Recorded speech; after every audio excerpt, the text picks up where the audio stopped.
Welcome to ANOKHI PULSE TV, your weekly dose of entertainment, insight, and opinion on trending topics and chatter that matters. I'm Dilshad. And I'm Daniel. Today's show is jam-packed with a healthy helping of Bollywood music and some racy social media posts. That's right, Miley Cyrus is at it again, and even though she hasn't released any new music recently, she sure knows how to get people talking about her. But this time, it's even got die-hard fans asking, what was she thinking? It all started when Miley posted this photo of Full House star Jodie Sweetin on Instagram with the hashtag Fuller House, referring to the Netflix sequel of the cult 90s sitcom. Now here we are again. It's a circle of life. The photo isn't the most flattering, depicting Sweetin in her hard partying days when she battled with drug and alcohol addiction, issues she has been very open about and worked hard to leave behind. How very rude. Cyrus faced a massive amount of backlash on social media, with many calling her classless and insensitive. Not only did Sweetin's fans come to her defense, but Miley's own fans accused her of cyberbullying and unnecessarily raking up a painful past. I came in like a wrecking ball. This isn't the first time Cyrus has referenced and allegedly mocked another artist's mental illness. Back in 2013, she famously lashed out at Sinead O'Connor in response to the singer's motherly advice in an open letter, which she wrote when Cyrus drew similarities between the video for Wrecking Ball and O'Connor's Nothing Compares to You. Nothing compares to you. This latest jab, though, comes completely unprovoked, I can say what I want to. and considering Miley projects a no-judgment, no-holds-barred attitude, the big question on everyone's mind is why? Especially considering her own off-duty antics aren't exactly what you'd call family-friendly. We can't stop, and we won't stop.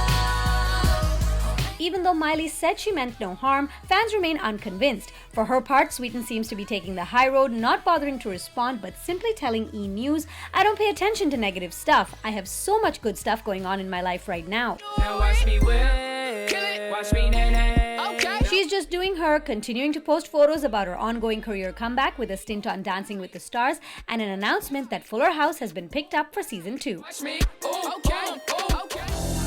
March 8th was International Women's Day, and March is Women's History Month, and celebrations are still in full force, especially with the release of Shruti Hassan's new single, My Day in the Sun, which is a celebratory anthem for women all around the world. So, this is a perfect excuse for us to take a trip down memory lane with some Bollywood music with female empowerment at its core. So what prompted Shruti Hassan to write this song? My main focus was giving a voice to all women.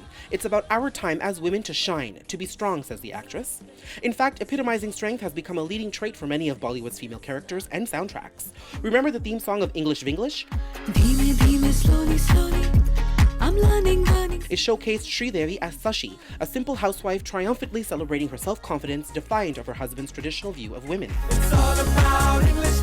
Dimi Dimi from Gulab Gang shows Madhuri Dixit Nene as Rajjo, a leader of a pink sari-clad gang who fights injustice in rural villages. The song is their celebration of victory.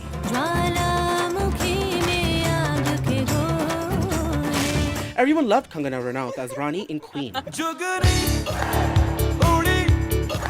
This coming-of-age story was beautifully captured in the song Jugni, which inspires all women to enjoy life on their own terms. What's our favorite F word? It's fierce. And Ali Re from No One Killed Jessica showcases a bold and brave Rani Mukherjee as Meera, a journalist determined to uncover the truth behind a controversial murder. Then there's Priyanka Chopra as Mary Kom. In Ziddi Dil, we see the strength, determination, and power of a woman to succeed at all odds. But we can't talk about women's empowerment without throwing it back to classic Bollywood cinema. Rekha's portrayal of the doomed courtesan in Umrao Jaan has no doubt become a classic.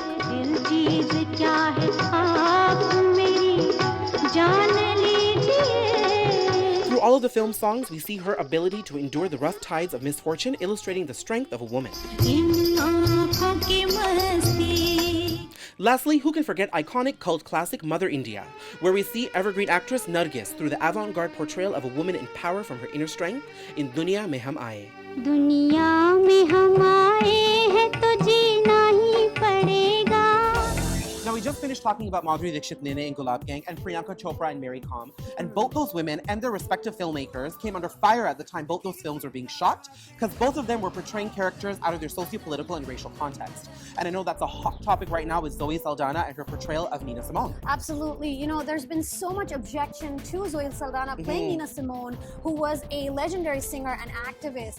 A lot of it centers around the fact that Zoe Saldana is of mixed heritage and a lighter-skinned black woman, and they actually had to darken her skin to play the role, which of course brings up connotations of blackface, and we know the oppressive history of that in America. Yeah. Now, you know what? I do agree that the blackface scenario and taking that whole perspective is very problematic and political. But I think the idea is to capture Nina Simone's essence. You know, and if Zoe Saldana is the best one to do that job and to capture her essence on camera, I think that's what viewers will walk away with.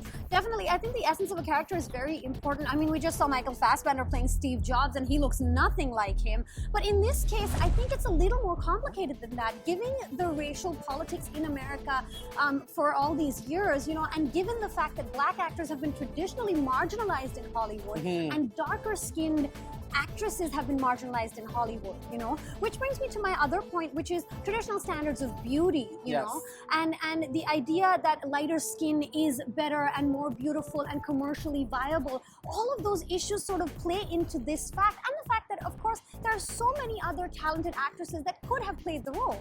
Absolutely. And you know what? I do think that the nature of this conversation is very complex, and so is the situation. It's not so black and white, no pun intended. But I think art is open to interpretation, and I think we have to still keep an open mind about it while taking these racial ideas and conversations in context. For sure. I think we kind of have to agree to disagree on this one today, but we do want to know what you think, so let us know your thoughts on the issues. Yes, and you can catch us on Facebook, Twitter, and Instagram. That's it from us. Ta-ta till next time. Ciao.